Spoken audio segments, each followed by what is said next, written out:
generally speaking, the stock market is now 15%. I think, we'll need to see, repeat of what transpired yesterday. 2 or 3 rate decreases would create, I think, a lot more momentum and a lot more confidence in the market. I don't think 0.25 after there's 13 escalated rate rises over that period of time, and now we're back to 12. I mean, so real estate agents, I guess, and people now, it's some reprieve on interest rates. But, before people start to see, I don't think the clearance rates will increase all that much. We'll see, I guess, but you'd probably need to have another 0.5 to 0.75 decrease before you start to see real significant. Having said that though, looking at the data this morning and also from the global banks, the OECD, particularly Switzerland, Germany, Japan, the US, now there seems to be a lot of pressure downward on rates and 10-year bond yields. So I think that, what does that mean? That the likelihood of another decrease here of 0.75%, which would be 3 rate decreases or 2, depending whether they do it in one hit. But I think that's possible, and that would be significant. And I think that would bring back a lot of confidence in the ability and the confidence for buyers in the market. But how does it affect people from day to day? Interest rates are just one form. Monetary policy is one thing, controlling interest rates and inflation. But if interest rates come off 1%, does the cost of living and the utilities and services and food and so forth drop? Well, it probably doesn't. So it's really, the answer to the question is it really impacts borrowers, whether it's deductible debt or non-deductible debt. So borrowers get some reprieve before you start to see more confidence. It'll need another 2 or 3 rate decreases.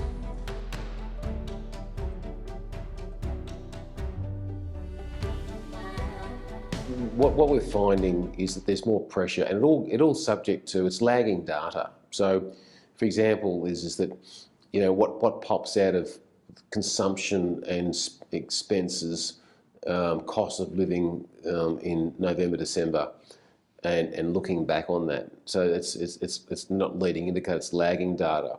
So the governments and the Federal Reserve, both here in the United States, for example, will relax rates when they feel confident that they have squeezed this inflation out of the economy and really got a grip on it. So that is a time will tell. Right now, it's likely that rates are on a downward trend, but I wouldn't get too excited to see rates. Rates will be nowhere near what they were pre-COVID.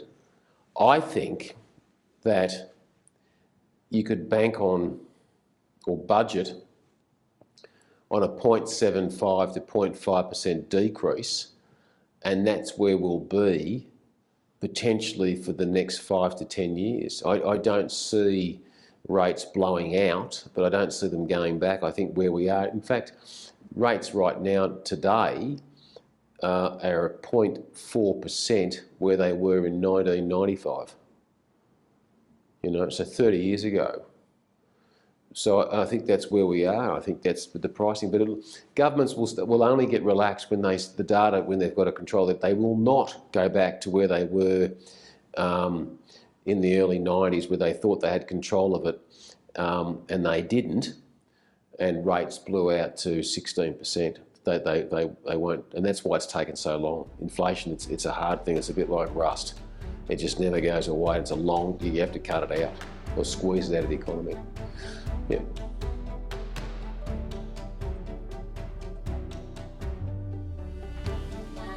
I think it will. The banks right now, I've been quite surprised by the banks, and I don't get surprised that easily, but the banks right now for residential, for development, and for housing are quite bullish. more so than they've been for a long time. I was speaking to the head of a couple of 4 banks, in fact, over the last month, and they're back on lending money for development and lending money for housing, because and why that is because their balance sheets now are a lot stronger than what I mean. The banks are in a better position than they've ever been in the history of banking in Australia and even in the US. And the reason, because there's been so much more money go into term deposits now, they need to get an earn on that money. They need to lend. I mean, banks make money on not so much interest rates, they make money on time. And so because of these term deposits, now the yield they're paying out, they need to get a return on that money. And that's mounting. So the cash reserves of the banks now are very, very strong. But again, for shareholders, good for deposit holders, but for shareholders, they need to get a rate of return on that money now. So they're back out lending. The serviceability issues and so forth haven't gone away.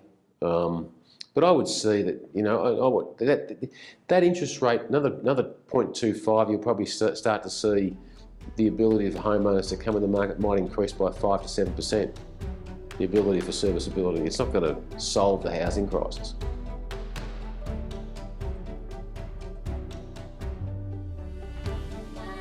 Well, I don't think so. I think that if the realisation now is that there's a big difference between saving and investing and spending.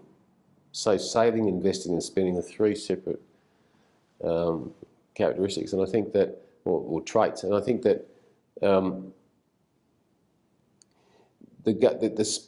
money that they're now realising they need to raise, I think now it's all about, well, how do we maintain and get back in the black? What year is that? I think the spending, it's more about survival now. And the realisation, I think the biggest thing for governments right now, I don't think there's inflationary pressure on there for spending. I think it's about where do we spend money to get votes? How do we win? Where is the pressure points? So, and both parties are fighting for this in this space. I don't think they're spending money in the right areas, but I don't think there's going to be an inflationary. I think that it's going to be the key thing for this government, whoever the government that gets elected, will be having the best story to the public. No, I don't see spending or inflationary issues. What I see is policy concerns, where this money gets deployed, i.e. we mentioned the other day about you've got a system for HECS, which is a big concern for someone finishing university. And why isn't there a solution for housing, for example? That would be a great initiative. I think they're running out of ideas, and I don't think there's enough business people in governments. But I don't see an inflationary blowout. I think it's a lack of capacity or comprehension of where money should be deployed. That's where I think the biggest problem is going to be, both sides.